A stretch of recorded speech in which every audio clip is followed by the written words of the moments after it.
So I have a question. How do we build a for-profit J'ai une question. peace organization? Comment construisons-nous des organisations de paix à but lucratif? Nous sommes conscients du complexe militaro-industriel, qui inclut des groupes de réflexion et des influences parlementaires, particulièrement aux États-Unis et en Europe. Ce complexe existe parce qu'il est rentable d'entremêler l'argent avec la politique. Ces institutions sont interconnectées, créant une dynamique où les individus de l'industrie militaire, qui produisent des armes de destruction massive, passent souvent à des rôles dans des groupes de réflexion ou vont et viennent dans des positions gouvernementales. Nous connaissons ce scénario.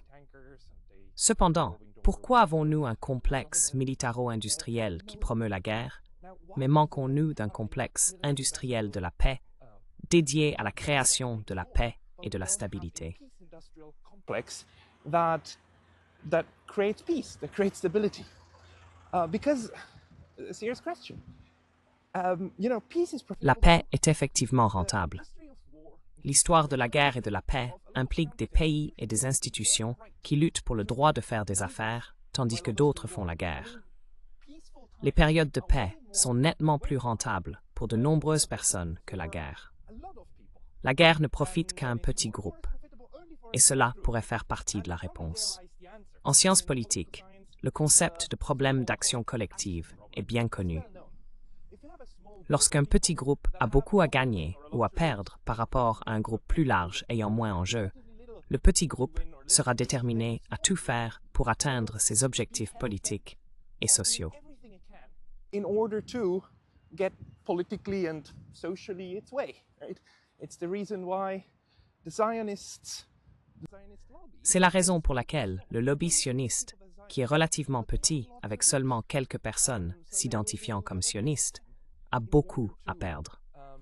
Par conséquent, ils feront tout ce qu'ils peuvent pour protéger leurs intérêts. C'est pourquoi ils ont une influence disproportionnée. Le même principe s'applique à chaque groupe de lobbying qui tente d'influencer la politique, parce qu'ils ont beaucoup à perdre si ces politiques échouent. De même, avec le complexe militaro-industriel, nous observons le même phénomène. Les bellicistes et les producteurs de matériel de guerre ont beaucoup à perdre si leurs produits n'étaient pas utilisés, surtout aux États-Unis. Implements were in use, especially in the US, and then we have a dynamic that leads to these forever. Et ensuite, nous avons une dynamique qui conduit aux guerres perpétuelles des États-Unis, où la guerre elle-même devient un objectif parce qu'elle crée une demande pour les armes produites par ce système capitaliste. Je comprends pourquoi cela se produit, mais ma question est, comment pouvons-nous utiliser les principes et les mécanismes du capitalisme pour combattre ce problème? Par exemple, nous voyons comment le concept de travail pour la paix, mené par des ONG qui ne sont pas à but lucratif, est encadré. L'idée ici est toujours que ces organisations sont des ONG et qu'elles fonctionnent sans motif de profit, et aussi que vous êtes censé être relativement pauvre. Profit, and B, that, you're supposed to be relatively poor.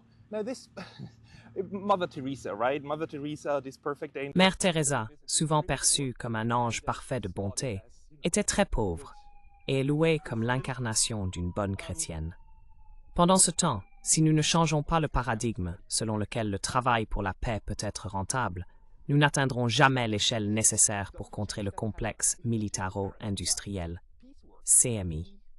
Nous avons besoin d'un complexe politique industriel civil qui milite activement pour la paix, les résolutions de conflits pacifiques et contre le bellicisme. Le défi est de créer cela dans un système où le problème de l'action collective joue contre nous. Ainsi, la question demeure, comment rendre le travail pour la paix rentable? Ce serait une approche capitaliste des politiques anti-guerre. A capitalist approach to,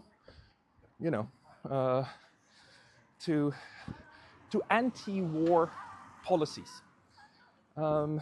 Because, the institutions, they are good institutions. Tout comme les institutions aux États-Unis, il y en a de bonnes qui travaillent sur des politiques pacifiques, réalistes et raisonnables. Par exemple, l'Institut Quincy et la Société John Quincy Adams sont deux de ces organisations.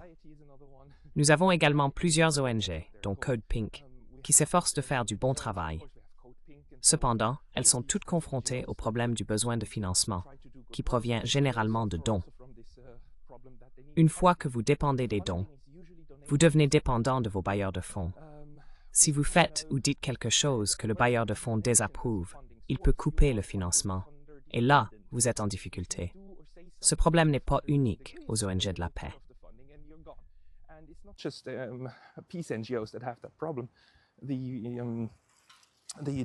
Les États-Unis menacent désormais de couper les fonds aux Nations unies si elles reconnaissent la Palestine comme un État. Cette situation met en lumière comment la dépendance au financement peut poser problème à plusieurs niveaux.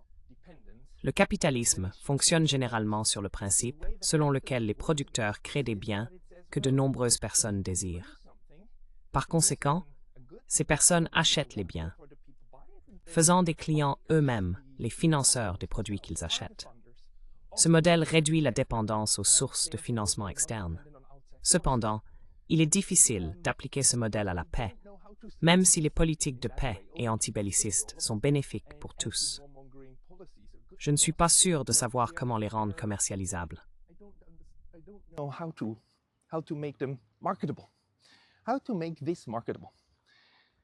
Comment pouvons-nous rendre cela commercialisable? Comment pouvons-nous créer un produit qui peut être acheté sur le marché et ensuite utiliser les revenus comme source directe de financement pour le travail de paix? Il devrait y avoir un lien direct, pas un lien indirect, où quelqu'un devient riche grâce à une entreprise non liée, comme la production de papier mouchoir, puis utilise ses richesses pour financer une ONG. Au contraire, plus les gens achètent le produit X, plus les fonds deviennent disponibles pour le travail de paix et les politiques Y. Il faut que ce soit une solution pratique. De plus, il serait préférable que les gens n'écrivent pas simplement leurs solutions dans les commentaires, mais commencent réellement à les mettre en œuvre. Si quelqu'un a une idée brillante, il devrait commencer à la mettre en œuvre et commencer à gagner de l'argent avec, transformant le travail de paix en une entreprise rentable.